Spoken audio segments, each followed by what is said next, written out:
The Young and the Restless. Spoilers full. In Genoa City, power rarely changes hands without leaving a scar, and the recent alliance between Kane Ashby and Phyllis Summers carried the quiet tension of a blade concealed beneath silk.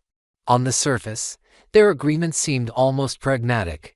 Kane would be permitted to continue running Newman Enterprises under a fragile understanding brokered through Phyllis's influence.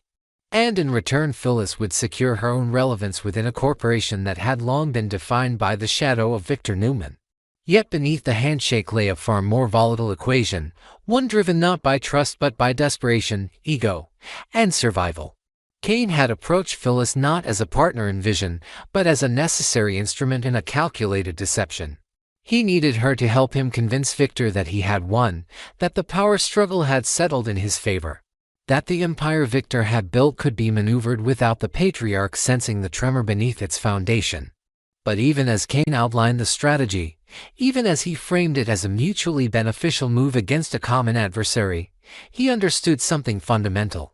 Victor Newman was not a man who could be easily fooled, and any illusion of victory would have to be airtight. That realization planted the seed of betrayal long before the ink on any agreement had dried. Kane's motivations were not born purely from ambition. Beneath the corporate maneuvering lay a far more personal urgency. Lily Winters and their twins remained the quiet center of his decisions, the invisible axis on which his morality bent. He had already sacrificed reputation, alliances, and integrity in the name of preserving their security. If holding onto Newman Enterprises meant shielding Lily from instability, from Victor's retaliation, from the fallout of another corporate war, then Kane was prepared to cross lines he once would have refused to approach. This is what made the alliance with Phyllis so dangerous. He did not need to hate her to betray her. He only needed to believe that sacrificing her position would secure Lily's future. In that calculus, loyalty became expendable. And Kane, for all his charm and calculated restraint, had shown before that he was capable of compartmentalizing guilt when convinced the end justified the means. Phyllis, however, was no amateur in the art of corporate warfare. She had clawed her way back into relevance more than once, had rebuilt herself from public humiliation and professional ruin with a resilience that bordered on feral. Newman Enterprises, in her mind, was not simply a company to be traded or leveraged. It represented vindication, a tangible symbol that she could stand toe-to-toe with Victor Newman and not be crushed. When Kane approached her for help, she saw opportunity rather than risk. The proposal to deceive Victor appealed to the part of her that had always resented being underestimated. Helping Kane stage a victory over Victor was not just strategy, it was revenge disguised as collaboration, yet therein lay the vulnerability. Phyllis prided herself on intelligence, on reading motives before they fully formed, but she also possessed a fatal flaw. She sometimes mistook shared ambition for shared loyalty. If Kane presented himself as a partner fighting the same enemy, she might convince herself that betrayal would be illogical, that it would harm him as much as her. And that assumption could be the very trap closing quietly around her. The most troubling element in this equation was Amanda Sinclair. Kane's connection to Amanda introduced a layer of legal precision that Phyllis might underestimate at her own peril. Amanda was not impulsive, she was strategic, disciplined, and capable of constructing airtight frameworks that left no room for emotional appeals once decisions were executed. If Kane intended to maneuver Phyllis into signing documents without independent counsel, if he intended to frame agreements in language that subtly transferred control while appearing collaborative, Amanda would be the architect ensuring the plan could withstand scrutiny. Phyllis, confident in her instincts, might forego hiring her own attorney to review the details, convinced she understood the implications well enough. That confidence, once her greatest asset, could become negligence. In corporate battles, oversight is rarely dramatic. It is quiet, procedural, buried in clauses that only reveal their impact when it is too late. Kane understood that Victor would never simply accept defeat. The patriarch of Newman Enterprises had built his empire on anticipating betrayal before it occurred. Any attempt to fool him would require layers of misdirection. That meant Kane could not merely rely on Phyllis's support. He needed plausible deniability, contingency plans, and a structure that would allow him to pivot if Victor uncovered the ruse. In such a scenario, who would be the easiest scapegoat? Phyllis, with her history of volatile decisions and aggressive tactics, could easily be painted as the mastermind of a failed coup. Kane, presenting himself as a cooperative executive misled by her ambition, might retain Victor's grudging tolerance. The possibility that Kane had already calculated this outcome cast a long shadow over every conversation he shared with her. For Phyllis, the emotional component complicated matters further. She might genuinely believe that Kane's devotion to Lily and the twins anchored him to a code of honor she could rely upon. After all, a man fighting to protect his family could not afford reckless betrayal that would destabilize his position. Yet this belief ignored a harsher truth. Protecting one's family often justifies betrayal in ways ambition alone does not. If forced to choose between Phyllis's trust and Lily's security, Kane's decision would be instantaneous. Phyllis's intelligence might tell her this, but her desire to believe in strategic partnership could drown out the warning. It is not ignorance that traps the powerful, it is the choice to ignore inconvenient probabilities. The deeper irony is that both players likely believe they are the more calculating mind. Kane sees Phyllis as predictable in her hunger for relevance, convinced he can flatter her into complacency. Phyllis sees Kane as emotionally driven, assuming his attachment to Lily makes him transparent. This mutual underestimation creates a volatile equilibrium. If Phyllis senses even a hint of legal maneuvering designed to edge her out, she will not go quietly. Her retaliation would not be impulsive, it would be methodical, personal, and designed to wound. She has survived too many collapses to surrender a corporation without leaving a mark. The question is whether she will recognize the trap before it snaps shut or whether her confidence in controlling the board will blind her to pieces already moved against her. Victor Newman's looming presence intensifies the stakes. Even absent from direct confrontation, he remains the gravitational force around which all strategies orbit. If Kane and Amanda believe they can orchestrate a betrayal without Victor eventually discovering it, they are engaging in wishful thinking. And if Phyllis imagines that aligning with Kane shields her from Victor's retaliation, she may be misjudging the depth of his resolve. Newman Enterprises is not merely a business to Victor, it is legacy, identity, proof of dominance. Anyone attempting to manipulate its control risks awakening a response that transcends ordinary corporate retaliation. Ultimately, the alliance between Kane and Phyllis stands on unstable ground, constructed from half-truths and unspoken contingencies. Kane may believe he can secure Lily's future by sacrificing Phyllis's position, rationalizing that survival demands ruthlessness. Phyllis may convince herself that she is too seasoned, too perceptive, to be maneuvered into signing away control. Amanda may quietly ensure that whatever unfolds is legally irreversible. Yet in Genoa City, plans rarely unfold without unexpected interference, and overconfidence has toppled giants before. If Phyllis proceeds without independent counsel, if she trusts in Kane's shared objective rather than verifying every clause, she may indeed find herself stripped of the company she fought to secure. But if she anticipates the betrayal and allows Kane to believe she is blind, the reversal could be devastating. The tension lies not in whether betrayal is possible, but in who will execute it first and who will be left standing when the illusion of partnership finally collapses. In Genoa City, alliances are rarely what they appear to be, and the illusion of rebellion often masks a far more calculated submission. Despite whispers that Kane Ashby might be preparing to betray Victor Newman, the truth unfolding beneath the surface is far more chilling and deliberate. Kane has no intention of turning against Victor. He understands too well the cost of defiance, and he has neither the arrogance nor the recklessness to gamble against a man who built an empire by crushing those who underestimated him.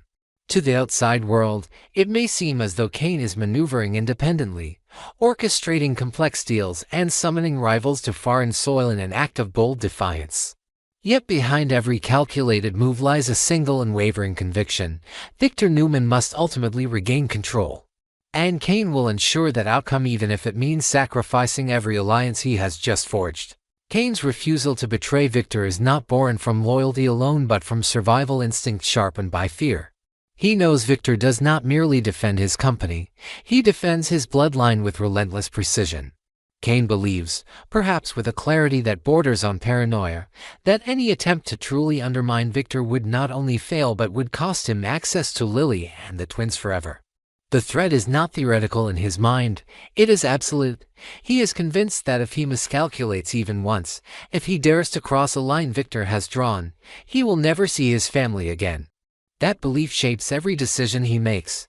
It transforms ambition into caution and rebellion into theater. Kane is not staging a coup, he is staging a narrative. The apparent power struggle is nothing more than a controlled detonation designed to flush out weaknesses, consolidate authority, and ultimately place Newman Enterprises back into Victor's hands without Victor ever appearing vulnerable. The gathering in France was never about negotiation, it was a summoning. Kane orchestrated the confrontation on foreign ground to create the illusion of independence, to draw every opposing force into one arena where he could observe, manipulate, and ultimately corner them. He ignited the war not to overthrow Victor but to demonstrate that instability without Victor is catastrophic. In doing so, he strengthens Victor's inevitable return. Yet this strategy carries its own risk, because Victor is not a man who appreciates manufactured chaos even if it serves him in the end. Forgiveness is not part of his vocabulary when control is disrupted. Kane may be ensuring Victor's dominance, but he is also gambling with the patriarch's patience. And Victor's patience, once exhausted, can be more dangerous than open hostility. Lily Winters stands firmly in opposition to Kane, and her alignment with Victor is both strategic and deeply personal. She is not blinded by nostalgia or lingering affection. She sees through Kane's maneuvers and recognizes the danger embedded within his decisions. To her, this is not a strategic game, it is a reckless spiral that threatens stability for everyone connected to Newman Enterprises. Lily's loyalty to her family, and her frustration with Kane's choices, push her into Victor's orbit. If Victor represents order and calculated dominance, then Lily sees him as the lesser of two threats. She is prepared to go to any length to stop Kane, even if it requires deception. She will let him believe she is conflicted, let him think she is uncertain, if that illusion buys her the leverage she needs. Her determination is cold and yielding. She is not fighting out of bitterness, she is fighting out of conviction that Kane has already gone too far. Meanwhile, Amanda Sinclair operates with a precision that strips emotion from the equation entirely. She does not hesitate, does not waver. If Kane issues a directive, she executes it. Her loyalty is transactional but absolute within its boundaries. She is already drafting the architecture of what could become Phyllis Summer's greatest downfall. Amanda understands the power of documentation, of signatures, of subtle legal phrasing that shifts ownership while preserving plausible deniability. If Kane instructs her to ensure that Phyllis loses control of the company, Amanda will not question the morality of it. She will focus solely on the mechanics. She will craft agreements that appear harmless, perhaps even protective, while embedding clauses that quietly transfer authority. And once Phyllis's signature is secured, Amanda can deliver whatever documentation Victor requires, reshaping the corporate landscape in a single calculated move. The tragedy for Phyllis lies in her misplaced trust. She views Amanda as a friend, someone who once stood beside her rather than across from her. But friendship in Genoa City rarely survives contact with power, money, influence, security. These forces override sentiment. Amanda's betrayal would not stem from personal malice, it would stem from alignment with the stronger strategy. If siding with Kane and, by extension, Victor secures her own position and influence, she will not hesitate. Phyllis may believe she is entering negotiations with allies, but she is walking into a room where every smile conceals an exit strategy. Amanda's most dangerous tactic may not be overt manipulation but reassurance. She could easily convince Phyllis that certain documents are procedural, protective measures designed to shield her from liability while Kane navigates the broader corporate conflict. Phyllis, confident in her own cunning, might sign without demanding independent counsel, trusting her ability to read between the lines.